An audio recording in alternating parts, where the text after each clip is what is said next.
신약성경 마태복음 24장인데요.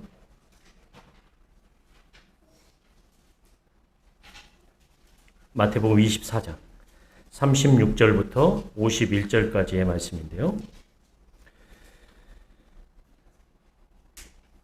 36절부터 51절까지의 말씀.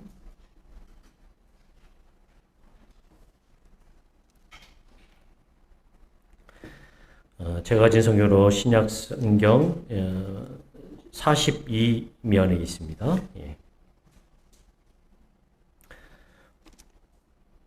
네, 24장 36절부터 51절까지의 말씀 제가 천천히 읽도록 하겠습니다. 눈으로 따라와 주시기를 바랍니다. 36절입니다.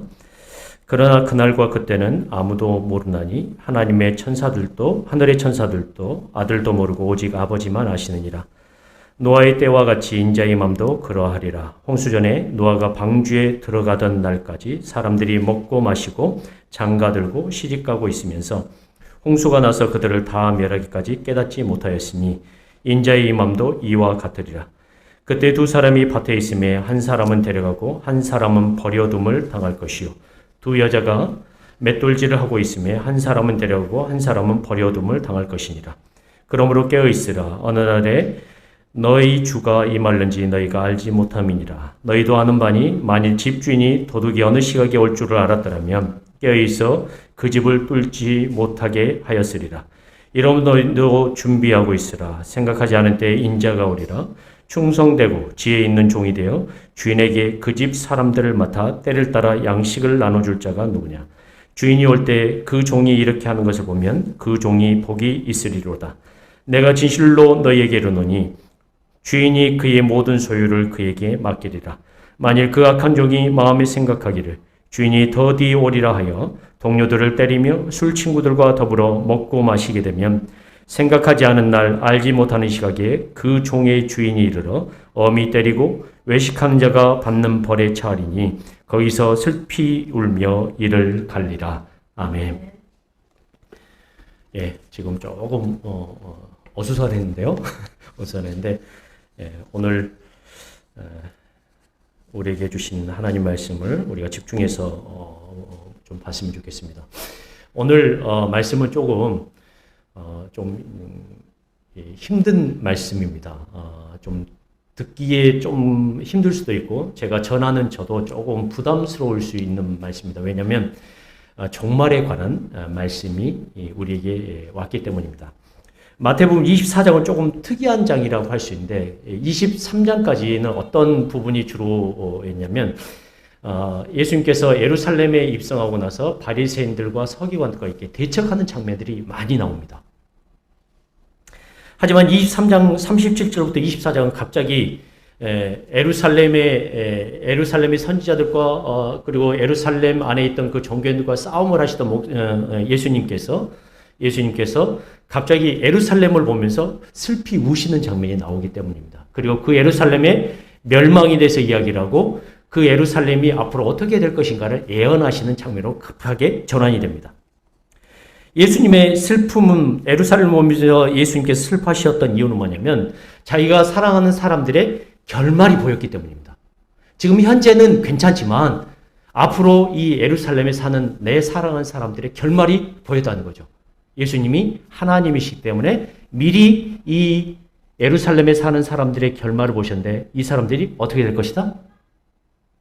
망하게 될 것이다.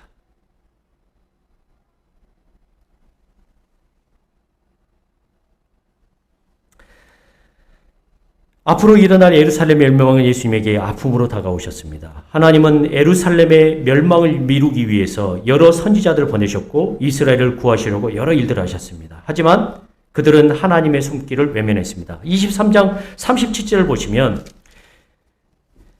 이들이 왜 멸망을 했느냐?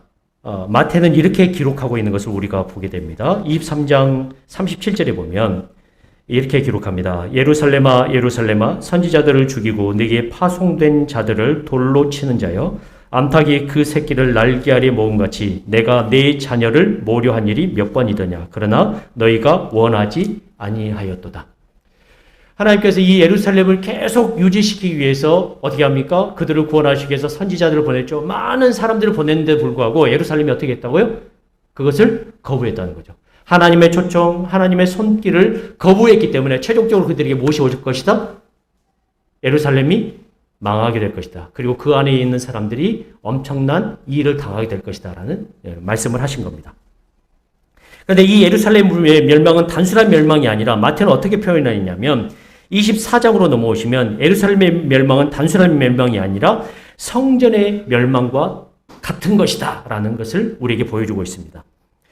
24장에 보시면 예수께서 성전에서 나와서 가실 때 제자들이 성전 건물들을 가리켜 보이려고 나오니까 예수님께서 대답하여 이르시되 너희가 이 모든 것을 보지 못하였느냐? 내가 진실로 너희에게 이르노니 돌 하나도 돌 위에 남지 않고 어떻게 합니까? 다 무너뜨려지리라.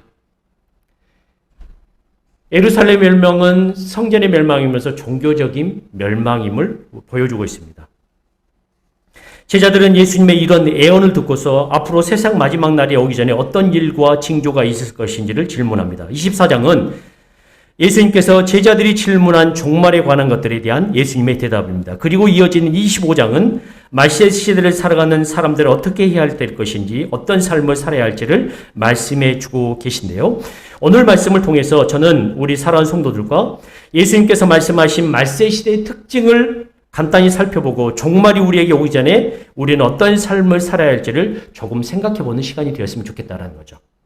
먼저 우리 성도들에게 이야기는, 여러분 지금 우리가 살고 있는 시대가 바로 말세 시대입니다. 우리가 살고 있는 시대가 무슨 시대라고요? 말세 시대라는 거죠. 이 말세 시대란 신학적으로 어떤 기간을 말하냐면 예수님의 초림 이후 예수님이 재림하기까지의 그 기간을 의미합니다. 예수님께서 초림하신 그 이후에 살고 있는 모든 사람들이 지금 어떤 시대에 살고 있다? 말세 시대를 살고 있다. 이렇게 보시면 좋을 것 같습니다. 말세 시대의 특징을 보면 마태복음 24장에서 말세 시대의 특징을 설명하고 있는데 이 말세 시대의 특징을 설명한 마태복음 24장은 굉장히 신학적으로는 의미를 가진 24장입니다. 왜냐하면 마태복음 24장은 예수님께서 말세 시대는 이렇게 될 것이라고 설명했는데 신학적으로 사람들이 어떻게 해석을 하면 이 마태복음 24장은 요한계시록이 아니라 요한계시록의 압축시킨 소계시록이라는 그런 의미를 가지고 있는 장입니다. 이 24장은 예수님께서 말세 시대의 징조와 종말이 있기 전에 일어날 일에 대해서 직접 설명하신 계시록과 같은 말씀이기에 더욱 중요하다고 할 수 있습니다. 그렇다면 말세 시대가 끝나고 종말이 오기 전에 이 땅에 어떤 징조가 있겠는가? 24장에서는 대체적으로 6가지로 이렇게 정리를 하고 있는데, 첫째는 이 말세 시대의 특징이 사람을 미혹하는 시대라고 말하고 있습니다. 어떻게 미혹하느냐? 4절을 보세요. 4절을 보시면 예수께서 대답하여 이르시되 너희가 누구의 미혹을 받지 않도록 주의하라. 사람의 미혹을 받지 않도록 주의하라. 자, 그런데 그 사람들이 어떤 사람들이 드러나냐면 5절에 보면 많은 사람이 내 이름으로 와서 이르되 나는 어떻게 합니까? 그리스도라 하여 많은 사람을 어떻게 합니까? 미혹한다 이 말이죠. 여러분 지금 우리나라에 예수라고 하는 사람들이 얼마나 많은지 알고 계시죠? 예, 자칭 예수. 또 하나님 아버지 어머니가 있고 이런 수많은 시대, 그러니까 말세 시대에 사람을 미혹하는 시대인데 누구의 이름을 얻는 사람들이 많다? 그리스도라고 이름하는 사람들이 와서 사람을 미혹하는 시대라는 거죠. 지금 우리 시대의 특징이 그렇다는 거죠. 두 번째는 6절에 보면 난리 소문의 시대가 이 말세 시대의 특징이라는 거죠. 6절을 보시면 이렇게 표현합니다. 난리 소문을 듣겠으나 너희는 삼가 어떻게 합니까? 두려워하지 말라. 이런 일이 있어야 돼. 아직 끝은 아니니라. 7절에 보시면 민족이 민족을 나라가 나라를 대적하여 일어나겠고 곳곳에 기근과 지진이 있으니 이 모든 것은 재난의 시작이니라. 말세 시대의 특징은 난리와 소문의 시대인데 지금 현재 우리가 기도하고 있는 제목들이 있죠. 미얀마도 지금 어떻게 합니까? 나라를 대적하는 거죠. 자기 민족이 자기 민족을 어렵게 합니다. 그리고 지금 자연 환경 때문에 기후 환경이 변화도 있지만 여러분 곳곳에 기근이 있습니까? 없습니까? 여러분이 지금 생각 안 하시면 곳곳에 기근이 넘쳐납니다.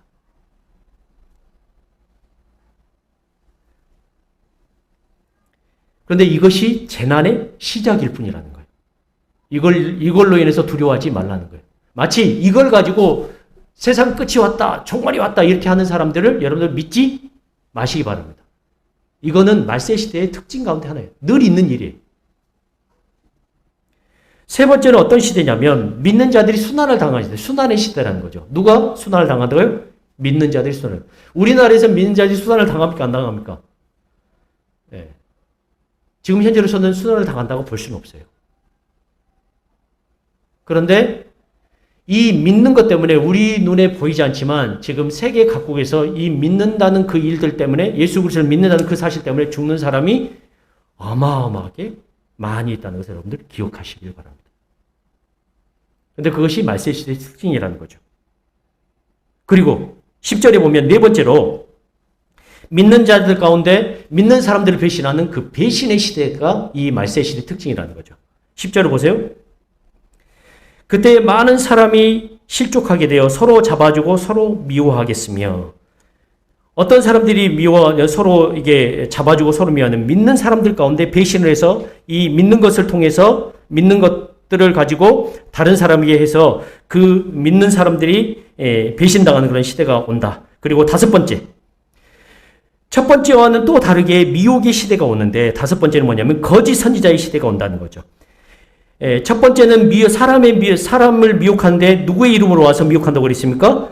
그리스도의 이름으로 와서 미혹한다고 그랬는데 다섯 번째는 뭐냐면 거짓 선지자의 시대인데 어떤 시대냐면 11절에 보세요. 거짓 선지자가 많이 일어나 많은 사람을 어떻게 합니까? 미혹하는 시대가 왔다는 거죠. 그리고 여섯 번째, 불법의 시대라는 거죠. 사랑이 식어진 시대입니다. 사랑이 식어진 시대가 있다. 불법이 성하여 많은 사람의 사랑이 식어진다라고 말씀하고 있습니다. 이것이 말세 시대 이 세상 끝날까지 어떻게 된다? 계속 이 땅에 있을 것이다 라고 말하는 거예요. 자, 그러면 진짜 세상 종말은 언제 오는가? 아니, 그러면 목사님 말세 시대의 특징만 이야기하면 진짜 종말이 언제 오는지를 우리에게 이야기해 주십시오 라고 이야기했는데 진짜 종말은 언제 오느냐면 36절에 보세요. 36절. 종말이 언제 오느냐?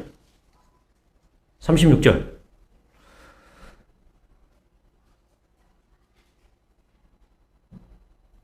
같이 한번 읽으실까요? 36절. 시작.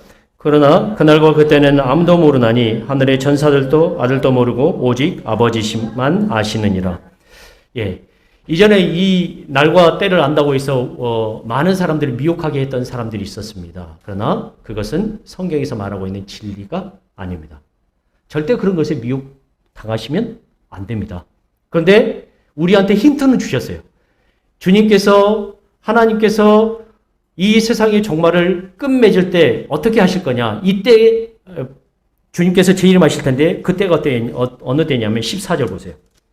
이거밖에 우리에게 정확하게 알려진 사실이 없는데 14절. 24장 14절. 24장 14절. 다 같이 읽겠습니다. 시작. 이 천국 복음이 모든 민족에게 증언되기 위하여 온 세상에 전파되리니 그제야 끝이 오리라. 여러분, 복음이 온 세상에 전파된다는 것을 누가 판단할까요? 사람이 판단할 수 있을까요? 없을까요? 없죠. 오직 판단은 하나님께서만 하시는 겁니다.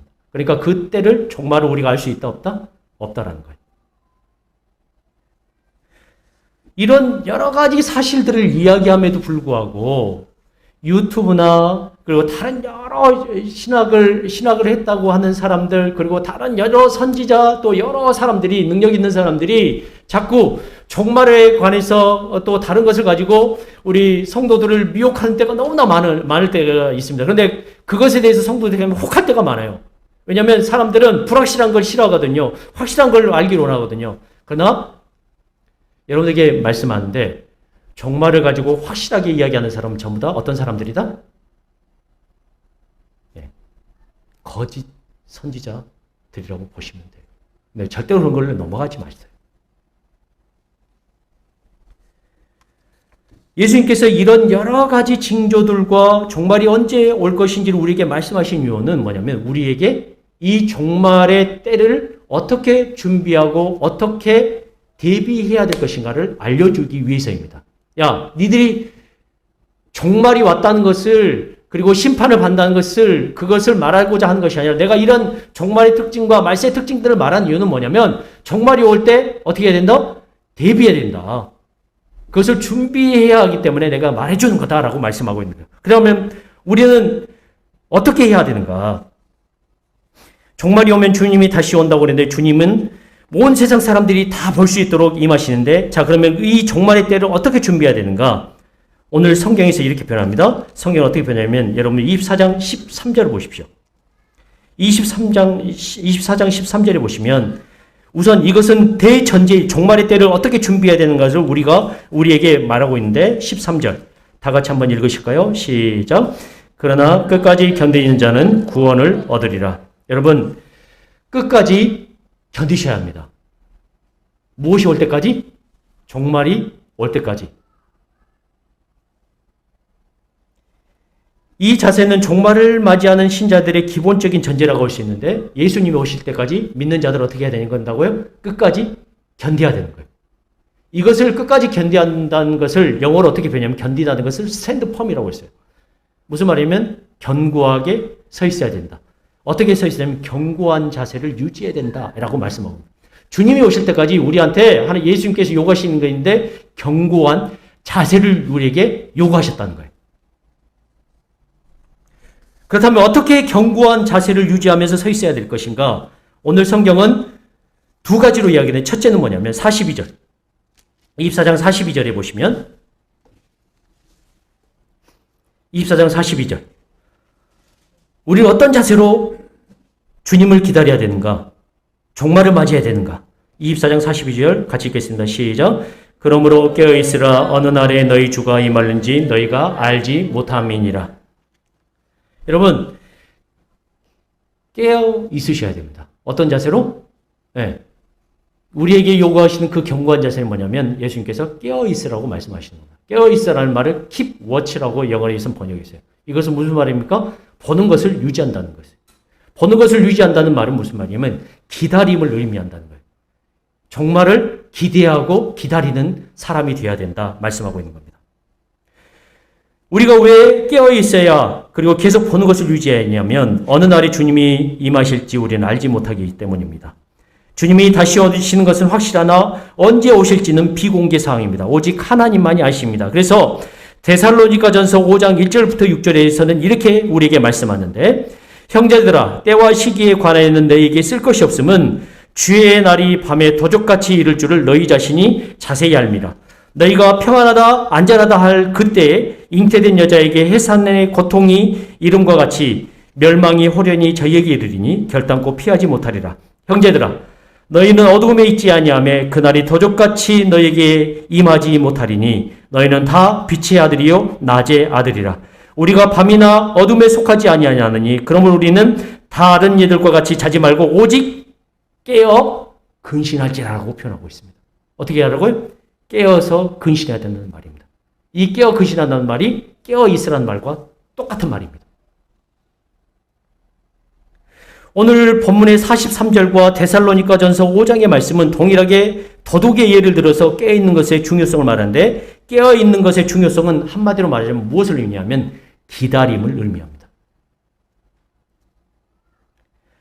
사랑하는 사람이 오시길 기다립니다. 깨어있다는 말은 사랑하는 사람이 오시길 바란다는 의미입니다. 하나님은 기대하는 자의 기대를 저버리시지 않습니다. 하나님은 자신을 사랑하는 사람들을 결코 버리시지 않습니다. 주님이 언제 오실지 모르지만 주님이 오시길 기다리는 사람에겐 주님의 오심에 당황하지 않습니다. 주님의 재림은 심판의 날입니다. 하지만 주님을 사모하는 자에겐 결혼식장의 신부로 초대되는 거룩한 연회의 시작입니다. 여러분 여기 결혼 안 하신 분들도 있지만 결혼하실 때 그 날이 기다렸습니까? 기다려지지 않았습니까? 기다려지지 않았다고 하는 사람은 이상한 사람이고 네, 기다려졌잖아요. 주님의 재림은 우리에게 어떤 의미냐면 기다림의 의미가 있다는 거죠. 결혼식에 들어간다라는 의미가 있다는 거죠. 얼마나 기다려지겠어요? 지금은 결혼하고 한참을 지나다 보니까, 한참을 지나다 보니까, 지금 기다리면 기다리겠습니까? 안 기다리겠습니까? 네, 웃고 말죠. 네, 웃고 마는데. 어쨌든, 주님의 재림에 대한 것들을 신자들 어떻게 하면 이게 기다려야 되는 거죠. 기대한다는 거죠. 사랑하는 성도님들, 여러분의 결혼식을 기다리는 신부의 마음으로 주님을 기다리시길 바랍니다. 그 자세를 주님이 올 때까지 유지하셔야 된다는 거죠. 두 번째는 뭐냐면 44절에 있는 것처럼 24장 44절에 있는 것처럼 준비하고 있어야 합니다. 예, 44절. 예, 44절 다 같이 한번 읽을까요? 시작. 이러므로 너희도 준비하고 있으라. 생각하지 않은 때에 인자가 오리라. 생각하지 않은 때에 주님이 오실 것이기 때문에 우리는 준비하고 있어야 됩니다. 어떻게 준비하고 있어야 되느냐를 45절부터 51절에 충성된 종의 예를 들어서 준비하는 삶에 대해서 우리가 알 수가 있는데요. 어떻게 준비해야 될 것인가? 여러분 45절부터 눈으로 한번 보시기를 바랍니다. 집을 떠난 주인은 믿을 만한 종들을 찾고 있습니다. 종들은 주인이 없을 때도 있을 때처럼 동일한 방식으로 행동해야 합니다. 이 이야기에서 주인은 종들이 전혀 알 수 없는 다양한 이유로 자신의 귀환을 연기시킵니다. 그런데 제자들에게, 종들에게 자기가 늦는다는 소식을 알려줍니까? 알려주지 않습니까? 알려주지 않아요.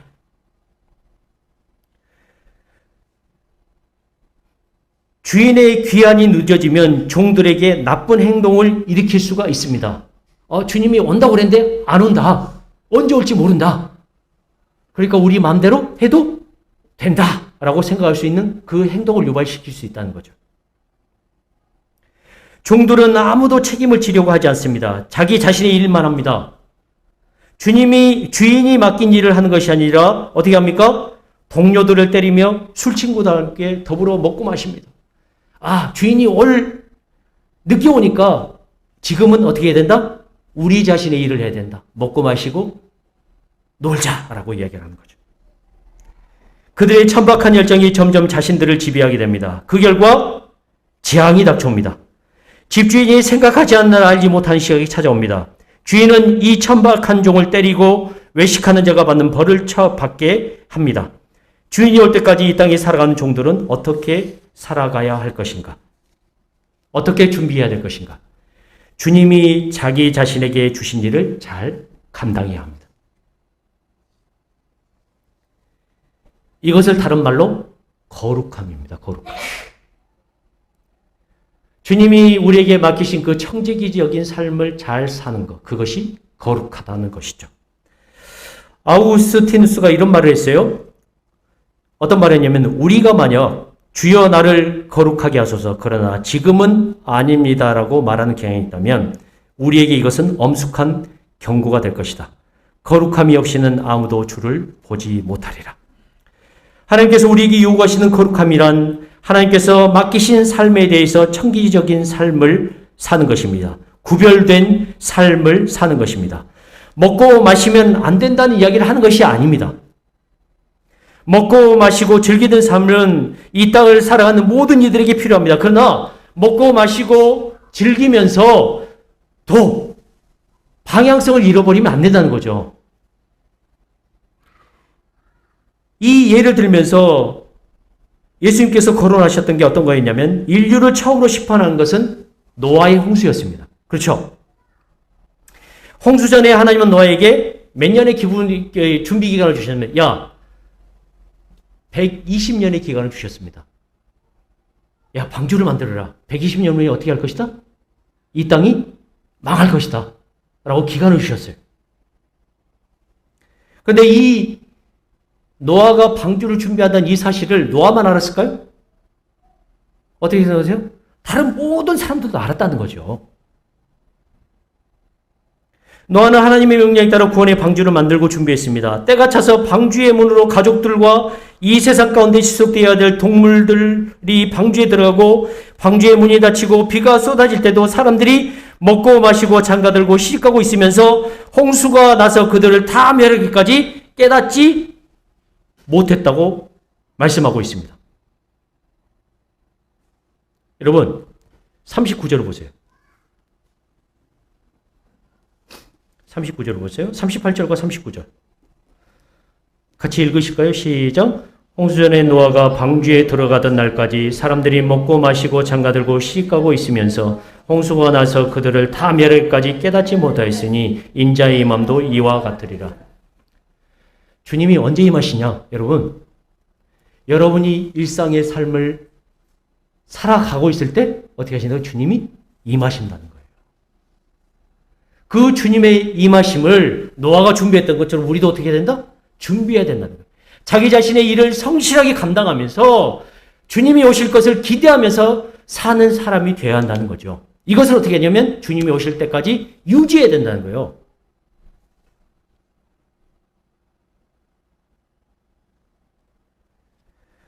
종말이 임했음에도 불구하고 사람들은 그것이 종말인지 알지 못했습니다. 결국 방주 문 밖에 있던 모든 사람들은 죽음에 들어섰습니다.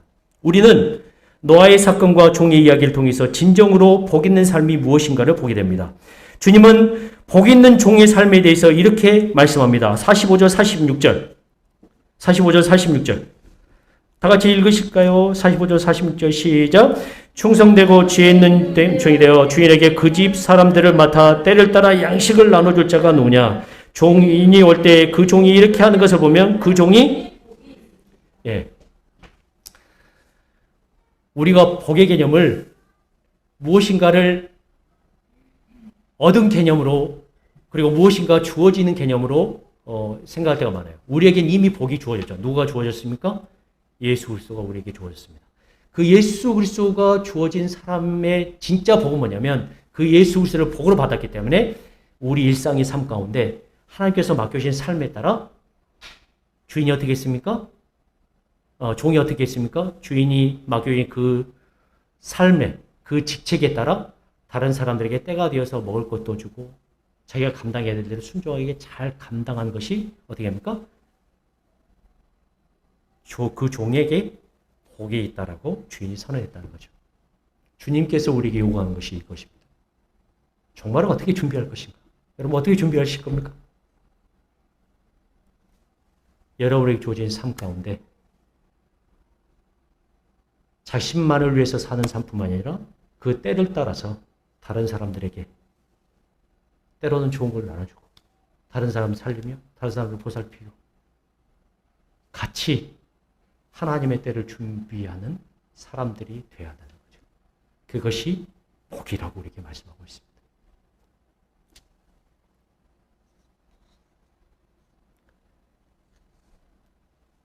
이것이 슬기로운 삶이고 이것이 지혜로운 삶임을 우리에게 어떻게 표현하고 있냐면 25장 1절부터 13절을 보면 이렇게 표현합니다.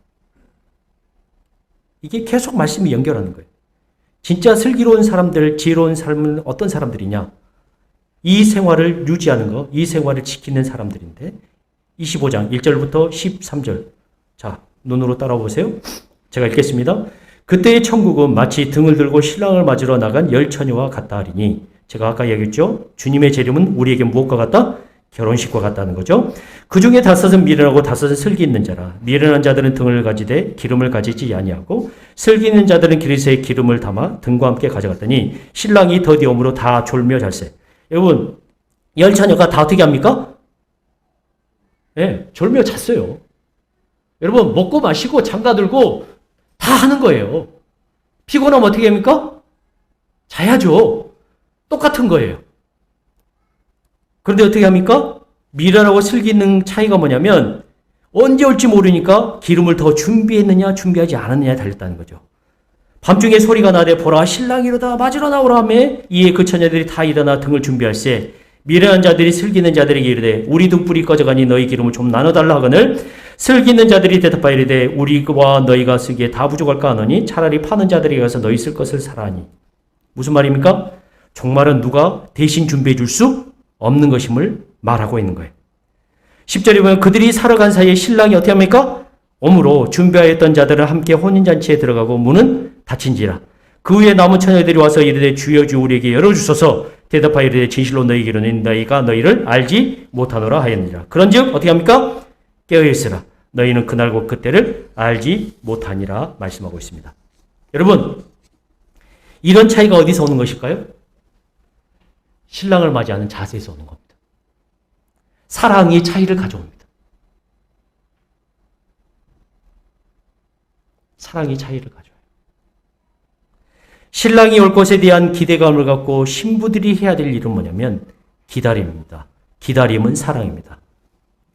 그러나 기다림이 늦어질수록 신부들은 지쳐갑니다. 우리는 사랑으로 기다려야 합니다. 하지만 주님을 기다리는 것이 너무 힘들다고 말을 할 때가 있죠. 왜 약속이 늦어지냐고 투정을 부릴 때가 많습니다. 그러나 우리는 주님의 기다리심을 생각하지 않을 때가 많은 것 같아요. 아니, 우리만 기다리는 것 같아요. 그러나 주님도 우리를 기다리셨다는 거죠. 어떻게 기다리셨느냐? 하나님의 기다리심, 죄인을 구원하시기 원하시는 그 하나님의 기다리심, 그분의 사랑을 잊고 살 때가 많습니다. 여러분, 하나님은 얼마나 우리를 기다리셨을까요? 여러분이 하나님께 돌아오기까지 하나님 얼마나 기다리셨을 것 같습니까? 예, 천지가 창조되기 전부터 기다리셨던 거예요. 그것을 성경이 말하고 있는 겁니다. 우린 때로 이 짧은 삶을 살아가면서 우리의 기다림만 생각해요. 하나님 너무 힘들어요. 이제는 데려가 주세요. 빨리 끝내주세요. 이렇게 하는데 하나님의 기다리심을 먼저 생각하십시오. 그래서 그 하나님의 기다림을 생각할 때 우리가 어떻게 합니까? 주님이 다시 오실 날을 기다릴 수 있는 거예요. 사랑으로 기다릴 수 있는 겁니다. 여기서 차이가 오는 것입니다. 신랑은 반드시 옵니다. 신랑이 오시면 반드시 이루어져야 할 언약입니다. 은혜의 언약의 마침은 주님의 재림으로 이루어집니다. 그때 신랑과 함께 잔치에 들어갈 사람은 누구인가? 신랑이 올 것을 준비했던 신부입니다. 재림은 믿는 자에게 심판이지만 믿지 않는 자에게는 심판이지만 믿는 자에게는 결혼식입니다. 사랑하는 사람과 함께하는 것입니다. 주님은 이 결혼식에 참여할 사람을 기다리시며 기대하고 계십니다. 오늘도 그 기대감과 사랑을 가지고 기름을 준비하고 있는 자에게 주시는 특별한 은혜가 있습니다. 준비하는 사람에게 주시는 기쁨이 있습니다. 때로는 힘들고 어렵겠지만 나를 기대하며 기다리시는 주님을 여러분 기대하시기 바랍니다. 기다리시기 바랍니다. 그것이 우리의 중심 가운데 있어서 때로는 흔들릴 때가 있지만 지쳐가서 잠이 들 때도 있겠지만 그 기대감으로 눈을 뜨고 그 기대감으로 눈을 감고 그 사랑으로 가득 차서 언젠가 주님이 오셔서 우리의 모든 것을 풀어주시고 우리의 모든 것을 해결하시고 우리의 모든 것들을 책임져주시는 그 마지막 결혼식에 참여하는 우리 성도님들 되시길 주님의 이름으로 간절히 축원합니다. 아멘.